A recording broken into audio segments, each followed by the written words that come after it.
RAW రా అంటే ముడి సరుకు. కానీ రా అనే పేరు వచ్చేటట్టు రా ఎన్టీఆర్ అంటే రాజకీయాల్లోకి రావయ్యా అనేటటువంటి ఒక పిలిపిచ్చినట్టు. ఎన్టీఆర్ పెట్టాలనుకుంటే వస్తున్నా అనేటటువంటిది పెట్టుకోవచ్చు.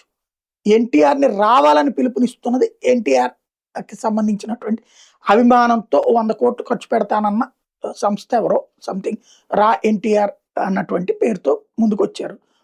దాన్ని మొన్న 4, 5 రోజుల నుంచి కూడా ఇంకేముంది ఎన్టీఆర్ వచ్చేస్తున్నాడు దానికి ప్రోగ్రామ్‌కి ఆ తర్వాత రాజకీయాలంటే అయ్యయ్యో! ఎన్టీఆర్ రావట్లేదని రా ఎన్టీఆర్ ఆర్గనైజేషనే చెప్పింది. ఆ తర్వాత అసలు ఆ సంస్థకి ఎన్టీఆర్‌కి ఎట్లాంటి సంబంధం లేదు ఎన్టీఆర్ కార్యాలయం చెప్పింది. అంత వివాదం ఇది.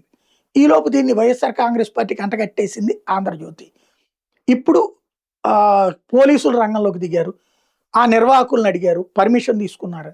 ప్రెస్ మీట్‌కి పర్మిషన్ ఏంటండి అని వాళ్ళు అంటున్నారు. ఓవరాల్‌గా ఒకవేళ రా ఎన్టీఆర్ పేరుతో భవిష్యత్తులో ఏదన్నా సేవా కార్యక్రమాలు చేద్దామన్నా ఆంధ్రప్రదేశ్ గడ్డ మీద చేయనివ్వరు. మేబీ తెలంగాణ గడ్డ మీద కూడా చేయనివ్వరేమో.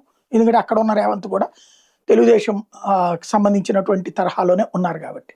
కాబట్టి ఓ 100 కోట్లు ఏమన్నా ఒకవేళ ఎక్కువన్నాయంటే పక్కన పెట్టుకుని డిపాజిట్ చేసుకుని ఆ తర్వాత భవిష్యత్తులో రాజకీయాలకు చూసుకోవడం బెటర్. కానీ ఇంకోటి ఎన్టీఆర్ రాజకీయాల్లోకి వస్తానంటే ఖర్చు పెట్టుకోవచ్చు.